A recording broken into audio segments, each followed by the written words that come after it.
Introduction. Today, our physics teacher is going to perform an experiment in the physics lab. She starts the experiment in front of the students. She took a cardboard having a hole at the center. She made an electronic circuit and passed the wire from that hole. Then, she sprinkles the iron dust on the cardboard uniformly. After set up the arrangement, she switches on the circuit. When she switches on, some movement is shown in the iron dust particles and they start arranging in concentric circles pattern. She performed this experiment to show you the magnetic effect of current. You saw the iron dust particles arranged into the concentric circle pattern due to the magnetic field generated by the electric current. Students, today we'll study more about the moving charges and magnetism.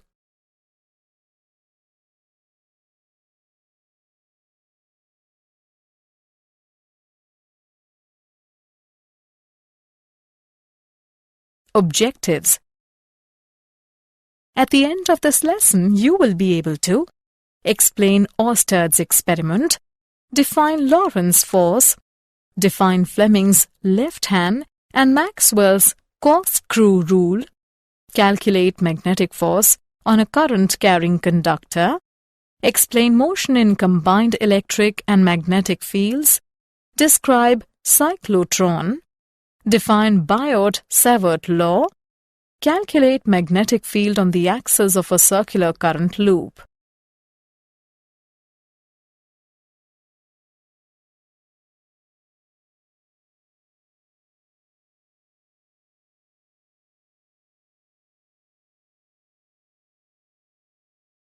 Oersted's experiment. Oersted observed that a straight wire carrying electric current deflected a nearby magnetic compass needle. When the wire is held above the needle and the current flows from south to north, the north pole of the magnetic needle gets deflected towards the west. And when the wire is placed below the needle, the direction of deflection of the needle is reversed. The alignment of the needle is tangential to a circle centered on the wire. The deflection is stronger on increasing the current or bringing the needle closer to the wire. Iron filings sprinkled around the wire arrange themselves in circles concentric to the wire.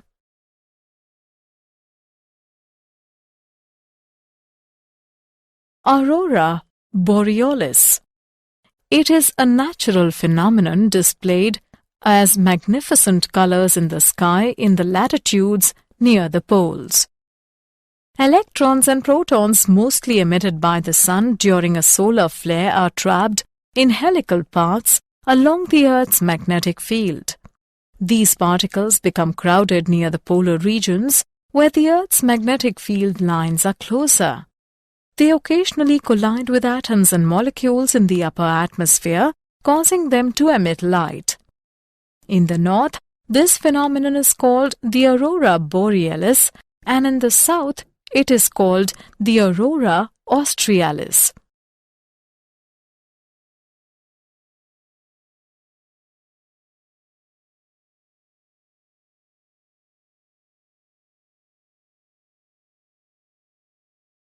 Lorentz force. A charge Q moving with a velocity v in a magnetic field B experiences a force generally known as the magnetic Lorentz force. It is given by F is equal to Q into cross product of V and B. In magnitude, F is equal to QVB sin theta.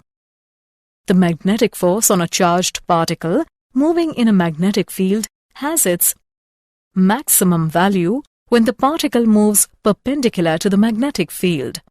F max is equal to QVB. Minimum value when the particle moves in the direction of the magnetic field or opposite the field. F minimum is equal to 0.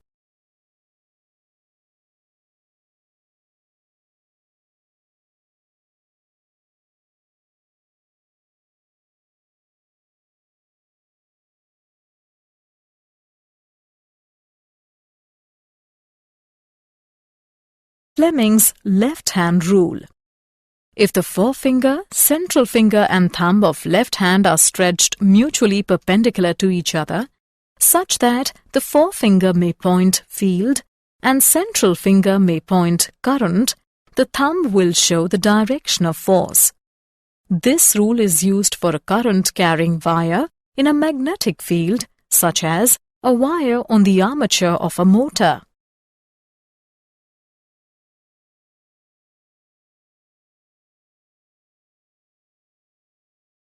Maxwell's corkscrew rule. Imagine a right-handed corkscrew placed along the current-carrying conductor. If the screw is rotated so that it moves in the direction of flow of current, then the direction of rotation of the thumb gives the direction of magnetic lines of force.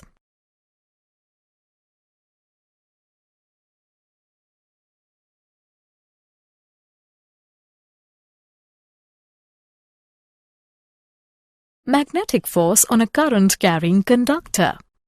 The moving charge carriers constituting a current in a conductor experience magnetic force when the conductor is placed in a magnetic field. We consider a segment of a conductor of uniform cross-sectional area A carrying a current I in a uniform magnetic field B. We consider a current element I dl of the conductor. The number of free electrons in the element dl of the conductor is NAdl, where N is the number density of free electrons in the conductor. The magnetic force experienced by the current element IdL is given by minus ENAdL into cross product of V and B, which is equal to I into cross product of dl and B, where I is the current in the conductor. The resultant force F on the conductor is the vector sum of the contributions of all the elements constituting the conductor. Now we get the result F is equal to I into cross product of L and B. The magnitude of magnetic force on the straight conductor is given by F is equal to BIL sin theta.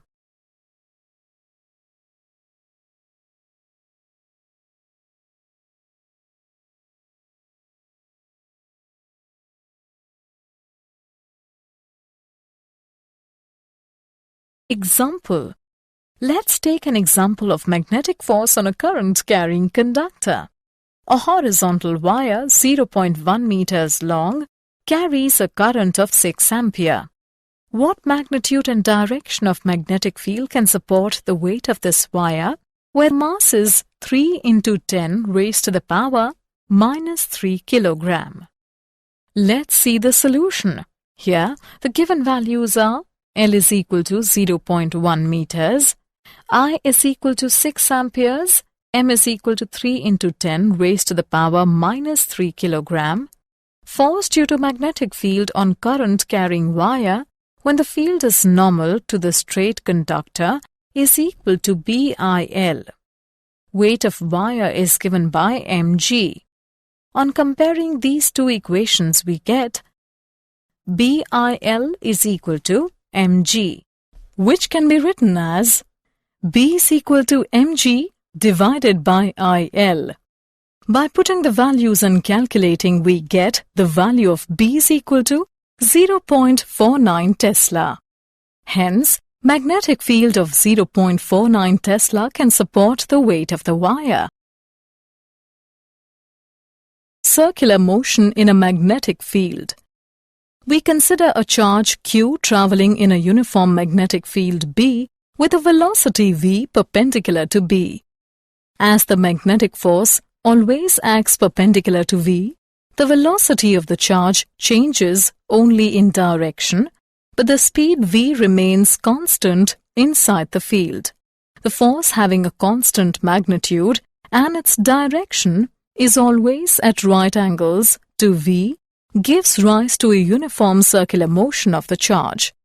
The centripetal force required by the charge to describe a circular path is provided by the magnetic force. The radius of the circular orbit is given by mv divided by qb.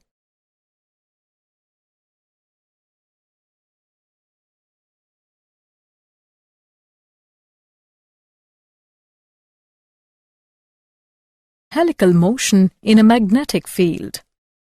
We consider the initial velocity v of the particle that makes an arbitrary angle with the field B. The velocity component parallel to the field remains constant, while the component perpendicular to the field results in a circular orbit. Radius of the helix is defined as the radius of the circular component of the orbit.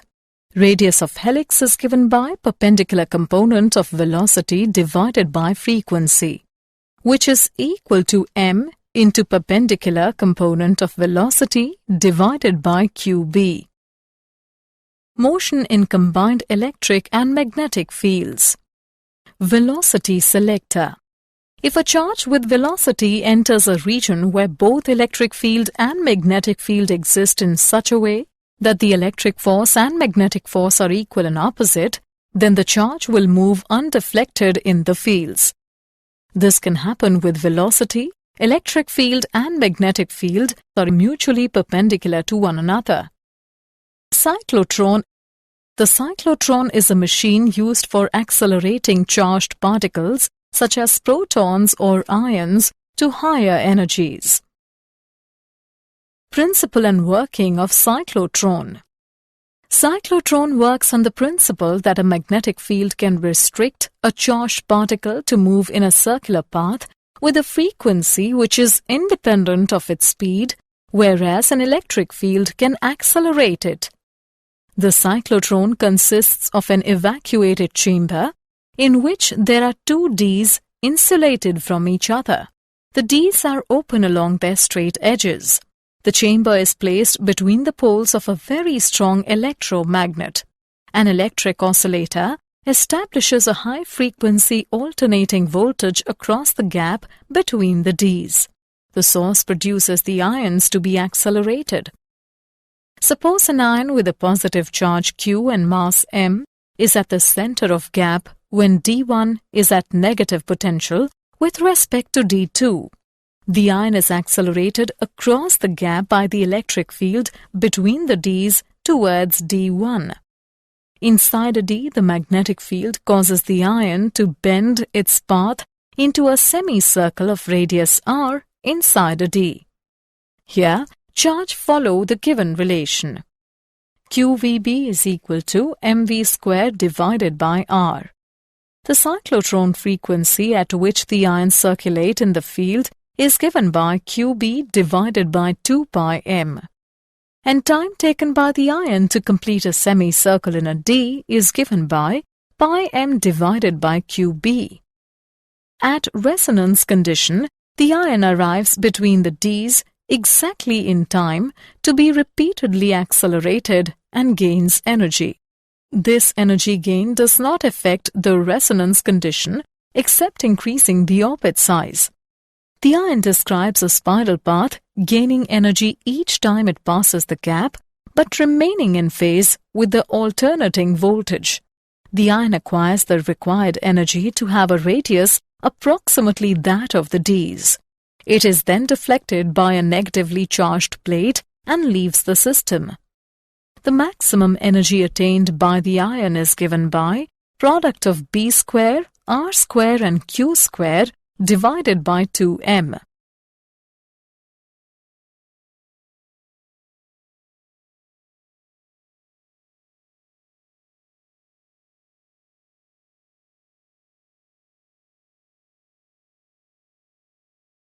Applications and limitations of cyclotron. It is used in the study of nuclear reactions. It is used to implant ions into solids and modify their properties.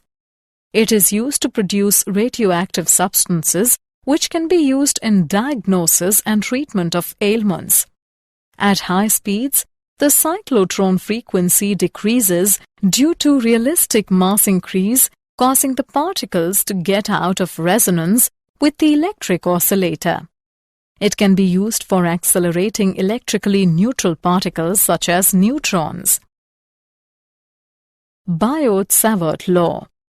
It is a mathematical description of the magnetic field at a point that arises from a current flowing through a current element. Biot-Savart law states that the magnitude of the magnetic field dB at any point P located at position vector r with respect to the current element IdL carrying a current I is proportional to the current I, proportional to the length dl of the current element, proportional to sine theta, where theta is the angle between r and dl, and inversely proportional to the square of the distance r of the point P from the current element. Mathematical form of Biot-Savart law. In mathematical form, dB is equal to K multiplied by I and cross product of dl and r cap divided by r square, where K is the proportionality constant and its value is given by mu naught upon 4 pi. Now Biot-Savart law becomes in vector form is given by dB is equal to mu naught upon 4 pi multiplied by I and cross product of dl and r cap divided by r square. And in magnitude form, dB is equal to mu naught upon 4 pi multiplied by I dl sine theta divided by r square.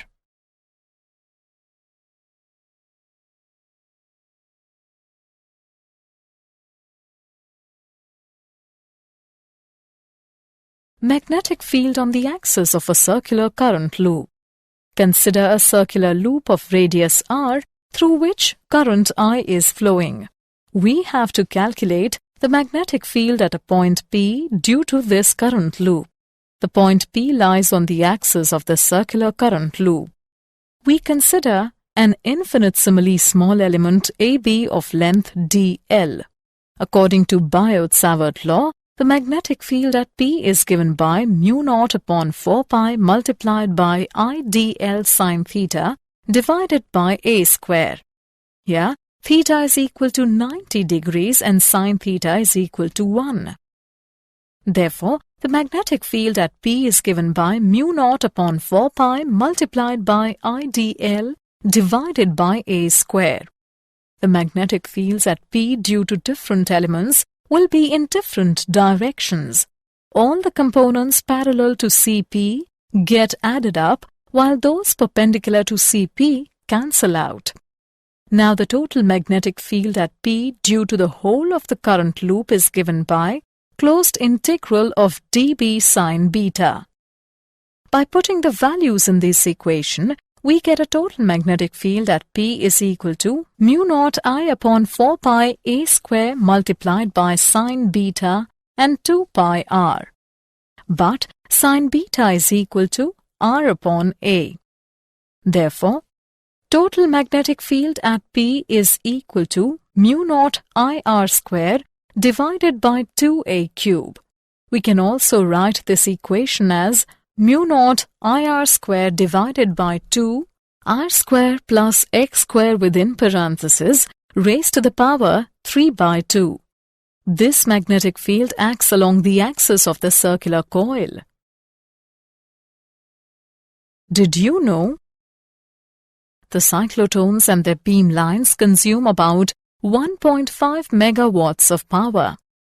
All known magnetic fields have been found to be produced either by electric currents or by atomic magnetic moments or by time-dependent electric fields.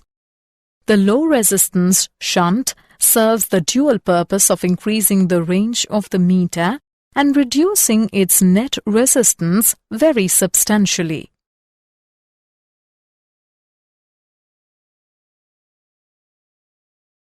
Summary.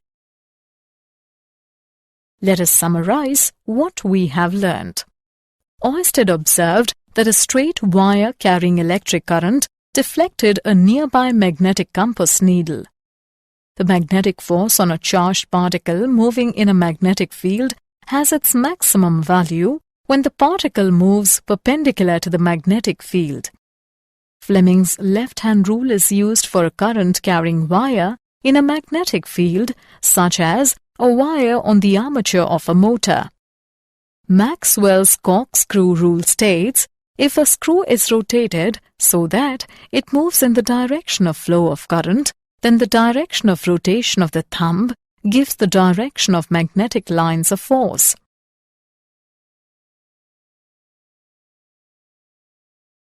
The centripetal force required by the charge to describe a circular path is provided by the magnetic force. Radius of the helix is defined as the radius of the circular component of the orbit. The cyclotron is a machine used for accelerating charged particles such as protons or ions to high energies. A magnetic field can restrict a charged particle to move in a circular path with a frequency which is independent of its speed, whereas an electric field can accelerate it.